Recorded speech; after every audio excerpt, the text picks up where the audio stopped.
예수께서는 제자들에게 사랑을 가르치실 때에 원수까지도 사랑하라고 가르치셨습니다. 그래서 7번까지 그렇게 할까요? 그럴 때 7번씩 70번이라도 해라고 그렇게 말씀을 가르쳐 주시면서 무제한적인 사랑을 말씀을 하셨죠. 근데 사실 원수까지 사랑한다는 것은 결코 우리들에게 쉬운 일은 아닐 것입니다. 원수하면 보복하고 원수를 갚는 것이 보편적인 사람들의 행위일 것인데, 그런데도 불구하고 예수께서는 원수까지도 사랑하라고 말씀을 하셨고, 또 몸소 그 모범을 보이셨죠. 십자가에 달려 죽으시면서 자기를 죽이고 모함하는 자들의 죄를 용서해 달라고 하나님 앞에 기도하시면서 원수를 사랑하시는 그러한 모습을 몸소 보여주신 분이 바로 예수님이셨습니다. 이러한 원수까지도 사랑할 수 있는 그 사랑을 실천해야 될 것을 사도 바울을 통해서도 말씀해 주고 있는데, 오늘 14절에 보면 너희를 박해하는 자를 축복하라, 축복하고 저주하지 말라라고 말씀을 하고 있습니다. 우리를 핍박하고 우리를 또 괴롭히는 사람을 위해서 축복을 한다는 것, 원수까지 사랑하라는 주님의 교훈을 따르지 않고는 할 수 없는 일이겠죠. 나를 괴롭히는데, 나를 박해하는데 어떻게 그를 축복할 수 있겠습니까? 그를 원망하거나 그에 대한 어떤 대적하는 행동을 할 수 있는 것이 보편적인 사람의 마음이겠죠. 하지만 하나님의 교훈은 그 박해한 자로서 축복하고, 그리고 축복한 다음에는 저주하지 말라는 거예요. 끝까지 축복하라는 것이죠. 그래서 여러분들이 삶 속에서 보면 여러분의 마음 속에 미움을 갖게, 미운 마음을 품게 하는 상대가 있을 수 있고, 또 무언가 내가 나를 힘들게 하니까 내가 그에 대한 적대감을 가질 수 있는 마음을 품을 수 있는 대상이 있을 수 있겠으나, 그러나 하나님의 교훈은 그를 위해 오히려 축복을 하라고 말씀하고 있다는 것입니다. 저주하지 말라는 것입니다. 아브라함을 부르시면서 아브라함에게 축복을 하실 때에 너에게 복을 비는 자는 내가 그에게 복을 줄 것이다.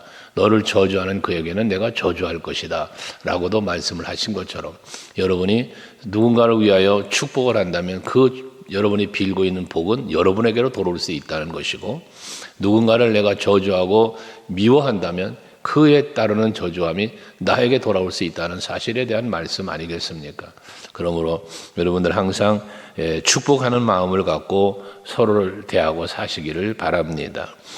15절에는 즐거워하는 자들과 함께 즐거워하고 우는 자들과 함께 울라라고 말씀하면서 여긴 더불어 사는 삶에 대해서 말씀하고 있습니다. 함께 하는 것이죠. 즐거운 자와 함께 즐거워할 때 그 즐거움은 배가 되겠죠. 또 슬퍼하는 자와 함께 슬퍼할 때 그 슬픔은 절반으로 줄어든다, 이런 말도 있는 것처럼, 여러분들이 정말 누군가를 축복을 나를 박해하는 자를 축복을 해주는 것처럼, 우리가 서로를 대할 때에 즐거워하는 자가 있다면 박수 쳐주며 함께 즐거워할 수 있는 것, 여러분 이것도 쉬운 것 같지만 결코 쉬운 것은 아닐 수도 있습니다. 인간의 마음속에는 시기와 질투가 있습니다. 누군가가 잘되고 즐거워하면 그것을 시기하며 질투하는 마음 때문에 박수 쳐주지 못하고 함께 즐거워하지 못하는 경우도 있다는 것이죠. 그래서 여러분 마음속에는 항상 즐거워하고 기뻐하는 사람이 있거든. 박수 쳐주며 함께 즐거워할 수 있는 이러한 마음, 이게 바로 더불어 살아가는 삶의 모습이라고 말할 수 있을 것입니다. 우는 자가 있다면 함께 울 수 있는 것, 누군가가 괴로워하고 슬퍼하고 있다면 그 슬픔과 괴로움을 위로하고, 때로는 그를 위하여 격려하면서 함께 할 수 있는 이러한 마음이 중요하겠죠. 그래서 이것이 더불어 사는 삶의 모습이라는 것입니다. 또한 16절에서는 겸손에 대해서 말씀을 하고 있습니다. 서로 마음을 같이하며 높은 데 마음을 두지 말고 도리어 낮은 데 처하며 스스로 지혜 있는 채 하지 말라고 말씀합니다. 사람들은 누군가가 높아지고자 합니다. 너보다는 내가 더 낫고 남들보다는 내가 더 높은 데 있기를 원하지요. 그래서 어려서부터 아이들을 가르치는 부모들의 교육도 어떻습니까? 1등만을 요구하고 있죠. 2등만 하고 와도 참 잘못했다고, 더 열심히 안 했다고 야단치는 게 부모들의 마음 아니겠습니까? 이것이 무엇입니까? 2등만 해도 잘한 거잖아요. 운동하는 선수들이 금메달, 은메달, 동메달을 말하는데 동메달을 따면 왠지 실패한 것 같고 잘못한 것 같잖아요. 그러나 세계의 많은 선수들 중에서 동메달을 땄다고 해도 은메달을 땄다고 해도 대단한 실력이거든요. 근데도 우리는 금메달만 박수 쳐주는 이러한 성향들이 있다는 것이죠. 그러니까 이것은 옳지 않은 것입니다. 교만한 마음에서 오는 비롯된 마음이라고 말할 수 있겠습니다. 그래서 서로 마음을 같이 하며 높은 데 마음을 두지 말아라. 서로를 대하며 서로에 대한 마음을 품을 때 내가 너보다 높다, 내가 너보다 높아지겠다는 이런 마음을 갖지 말라는 것입니다. 언제나 동등함에 대한 마음가짐을 가져야 되고 도리어 낮은 데 처하며 스스로 지혜는 취하지 말라고도 했습니다. 여러분, 우리는 낮아지는 자의 자세, 겸손한 자의 자세에 서서 살아가야 할 것입니다. 왜? 내가 낮아질 때 하나님이 나를 높여주십니다. 내가 높아지고자 할 때 하나님이 나를 낮추십니다. 오죽하면 잠언서 16장 18절에 보면 교만은 패망의 선봉이라고까지 말씀하고 있지 않습니까? 교만한 자는 하나님이 기뻐하지 않는다는 말씀입니다. 시편 1편에서도 복 있는 사람은 악인들의 길을 따르지 않고 또한 죄인의 길에 서지 않고 오만한 자의 자리에 앉지 않는다라고 말씀을 하고 있습니다. 우리는 언제나 겸손함을 잃지 않으려고 힘써야 할 것입니다. 예수께서도 말씀하시지 않습니까? 수고하고 무거운 짐자들아 다 내게로 와라 말씀하시면서 나는 온유하고 겸손하니 내게로 와서 배워라 라고 말씀을 합니다. 예수님께 우리가 배워야 할 것은 온유와 겸손이라고 말씀하는데 그 온유와 겸손은 결국 무엇을 말합니까? 수고하고 무거운 짐잔 다 내게로 와서 쉬라는 거거든요. 진정한 평안과 쉼은 어디에 있다는 것입니까? 온유와 겸손함에 있다는 것입니다. 온유한 사람의 마음은 늘 평안할 것입니다. 겸손한 자의 마음도 늘 평안할 것입니다. 그러나 온유하지 못하고 혈기 있는 사람, 겸손하지 못하고 교만한 사람은 그 마음에 평안이 있는 것이 아니라 불안이 있을 것이고 오히려 그 마음에는 시기와 질투와 다툼만이 있을 것이기 때문에 그렇습니다. 여러분, 진정한 마음의 쉼은 겸손에서 나온다는 사실을 잊지 마시고 온유함에서 나온다는 사실을 잊지 마시고 예수님의 마음을 본받아 겸손하시고 낮아지는 마음으로 살아가는 여러분 되시기를 바랍니다. 17절에도 말합니다. 아무에게도 악으로 악을 갚지 말고 모든 사람 앞에서 선한 일을 도모하라고 말합니다. 앞에서 박해하는 자를 축복하고 저주하지 말라고 말한 것처럼 원수까지도 사랑하라는 말씀과 같은 말씀이겠죠. 악으로 악을 갚지 말라는 것입니다. 누군가 나에게 악을 행했다고 해서 나도 동일하게 악을 행하여 그것을 갚으려고 하지 말라는 것입니다. 도리어 선한 일을 도모하라라고 말씀합니다. 악을 악으로 갚지 말고 선으로 악을 갚으라는 의미의 말씀이겠죠. 여러분, 이것은 어떻게 보면 내가 이렇게 양보하고 내가 진 것 같을 수 있겠습니다만은 그러나 결과적으로 보면 악을 선으로 이겼다. 악을 내가 악으로 갚지 않고 선으로 그에게 돌려준다면 그것이 바로 선으로 악을 이기는 것이죠. 이게 진정한 이김일 것입니다. 박수받는 이김일 것입니다. 악을 악으로 갚아버리면 뭔가 갚은 것 같고 뭔가 내가 이긴 것 같지만 그러나 결과는 실패자에 해당될 것입니다. 악을 이기지 못했기 때문에요. 여러분, 우리 소감교회 성도 여러분들은 언제나 선한 일을 도모하면서 선으로 악을 이기는 삶을 살아가는 여러분들이 될 수 있기를 바랍니다. 그게 그리스도인의 삶이기도 하기 때문에 그렇습니다. 화목을 도모하고 선을 도모하는 것입니다. 화평케 하는 자는 복이 있다고 말씀하시지 않았습니까? 저는 하나님의 아들이라 일컬음을 받을 것이라고 했습니다. 하나님의 자녀의 권세를 받을 우리들이라면, 그리스도인으로서 살아가야 할 우리들이라면 마땅히 행할 일은 선을 행하는 것이라는 겁니다. 그러면서 18절도 말하죠. 할 수 있거든 너희로서는 모든 사람과 더불어 화목하라고 말하는 것입니다. 그래서 우리는 언제나 화목을 도모하고 화평케 하는 자의 삶을 살아가는 여러분들이 되셔야 합니다. 여러분들이 모이는 구역의 모임이든 기관의 모임이든 또는 다른 어떤 모임을 갖든지 간에 여러분이 속한 모든 모임은 여러분들로 인하여 화목이 이루어지고 화평이 이루어지는 그러한 모임이 될 수 있도록 힘쓰는 여러분들이 되셔야 한다는 말씀입니다.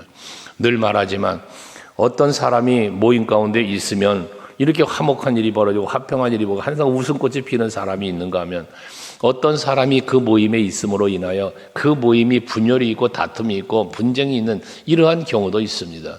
그 어떤 사람이 여러분 어디에 해당되냐는 것입니다. 나로 인하여 내가 속한 모임이 화목한가 즐거운가 아니면 나로 인하여 우리 모임이 우리 단체가 해를 당하고 있는가, 어떤 좀 불안과 이런 분쟁이 일어나고 있지 않은가, 이게 나로 말미암아 난 어떠한 사람이냐는 것입니다. 여러분은 언제나 선을 도모하시는 분, 화목을 도모하시는 분이 될 수 있기를 바랍니다. 그리고 19절에도 내 사랑하는 자들아 너희가 친히 원수를 갚지 말고 하나님의 진노하심에 맡겨라. 기록되었으되 원수 갚는 것이 내게 있으니 내가 갚으리라고 주께서 말씀하시니라고 했습니다. 우리가 계속해서 원수를 사랑하고 악을 선으로 갚으라는 말씀을 하지만 원수를 갚는 일, 이것은 내가 할 일이 아니라 누가 한다? 하나님이 하신다는 거죠. 다윗이 대표적인 인물이라고 말할 수 있을 것입니다. 다윗은 사울 왕이 그를 죽이려고 하죠. 얼마나 힘들고 어려운 이 순간들을 보냅니까? 그렇게 쫓겨다니고 그러면서 참 모난 고통을 당하고 있는 그 다윗이 사울 왕을 죽일 수 있는 기회가 왔잖아요. 바위굴 속에 숨어 있을 때 사울 왕이 그곳에 들어왔을 때 얼마든지 죽일 수 있었던 기회가 있지만 그를 죽이지 않았습니다. 또 사울 왕을 죽일 수 있는 또 다른 기회가 장막 속에서 죽일 수 있는 기회가 있었지만 그러나 그를 죽이지 않았습니다. 그때 다윗이 한 말이 무엇입니까? 하나님이 하실 것이라는 거죠. 그 다윗의 그 선한 행동이 사울의 마음을 움직였고 결과적으로는 그 마음을 움직여서 끝까지 사울은 다윗을 죽이려고 했고 그러다가 하나님께서 그를 죽이시잖아요. 다윗이 죽이지 않아도 하나님이 다른 환경, 다른 사람을 통하여 그를 죽이시는 것을 볼 수 있습니다. 그러니 원수 갚는 일은 하나님께 있다는 거예요. 하나님의 진노에 맡기라는 것입니다. 여러분 그렇습니다. 내가 원수를 갚지 않고 내가 원수를 사랑을 하면 하나님은 여러분을 높여주십니다. 여러분을 하나님이 지켜주시는 겁니다. 그런데 보편적인 사람의 마음에 뭐가 있다 그랬어요? 원수 갚는 일을 내가 하려고 하는 게 문제라는 것입니다. 항상 여러분의 마음을 아프게 하거나 힘들게 하는 사람이 있거든. 그를 넉넉한 마음으로 예수의 사랑으로 용서하며 사시기를 바랍니다. 물론 이 말씀을 마음에 품고 하나님 원수 갚는 건 하나님께 있다고 했사오니 하나님께서 원수를 갚아주시옵소서 이와 같은 기도도 옳지는 않죠. 그것은 결국 뭡니까? 내 마음에 원수를 갚고자 하는 마음이 있는 거잖아요. 그러니까 하나님 내 원수 갚아주세요라는 기도를 하는 거죠. 진정한 원수 갚는 일을 내가 하지 않으려고 한다면 하나님 앞에 오히려 기도를 한다면 하나님이요 그를 용서해 주세요.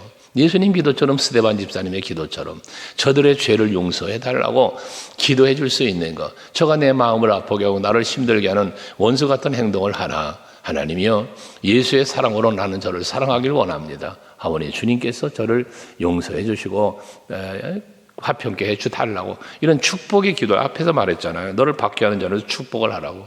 그런 축복하는 기도가 하나님 앞에 드려질 때 하나님은 여러분의 그러한 기도 그러한 마음을 기쁘게 받으시고 거기에 합당한 또한 하나님의 어떤 행하심이 있으시겠죠. 갚으심이 있으시겠죠.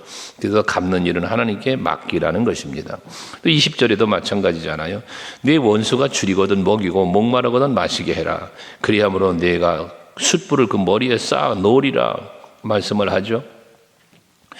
오히려 원수가 줄이거든 먹을 걸 주라는 거예요. 목마른 마실 물을 주라는 거예요. 그게 원수를 끝까지 사랑하라는 말씀을 하고 있는 것이죠.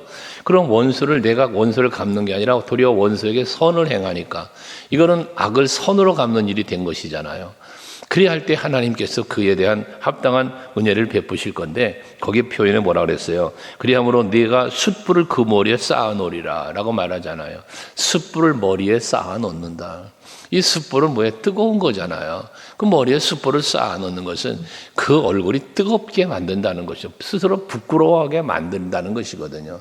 그러니까 내가 원수를 갚지 않아도 하나님께서는 그 원수의 마음에 내가 잘못했구나, 내가 부끄러운 짓을 했구나 스스로가 부끄러워하고 얼굴을 뜨겁게 만든다는 의미이기도 한 것 아니겠습니까? 이것이 바로 선으로 악을 갚는 것이고 축복하는 원수에게 축복을 하는 마음의 이 모습이 여기에 행동이 있는 것입니다. 그래서 21절에 결론적으로 말씀하시기를 악에게 치지 말고 라고 말씀하고 있습니다. 악에게 친다는 것이 뭡니까? 원수가 나를 저주하고 원수가 나를 박해하고 나에게 어떤 악을 행하더라도 이러한 악에게 진다는 것은 그러한 악을 행하는 그에게 나도 악으로 갚아버리고 내가 원수를 갚아버리고 복수를 한다는 등 이것은 결국 악에게 진 것이 된다는 것입니다. 그래서 시편 1편 말씀을 아까도 드렸지만 악인의 꾀를 따르지 않는다라고 말씀했잖아요. 복이 있는 사람은 그렇다는 거예요. 우리는 예수의 사랑을 입은 자들입니다. 하나님의 크신 은총을 입은 자들입니다.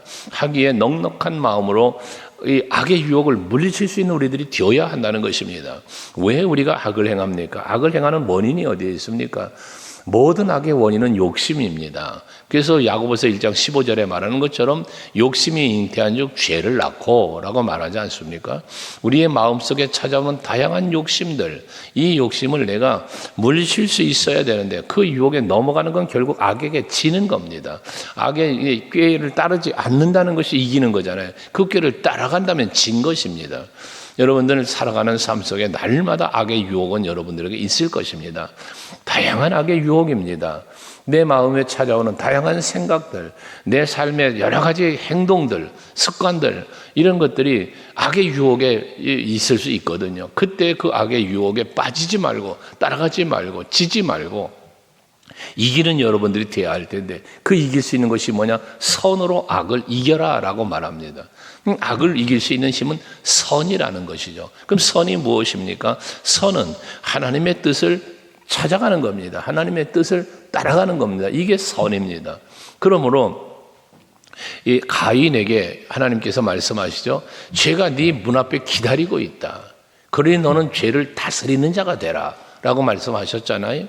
죄를 다스린다는 게 뭡니까? 이게 악을 이기는 것입니다. 그러나 가인은 그 죄를 다스리지 못했고 악을 이기지 못했기 때문에 아벨을 죽이는 이 악을 행했던 거 아니겠습니까? 여러분도 마찬가지입니다.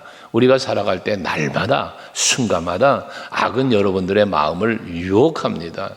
어떻게든 이 마음을 빼앗으려 합니다. 이때 지지 말고 선으로 악을 이길 수 있기를 바랍니다.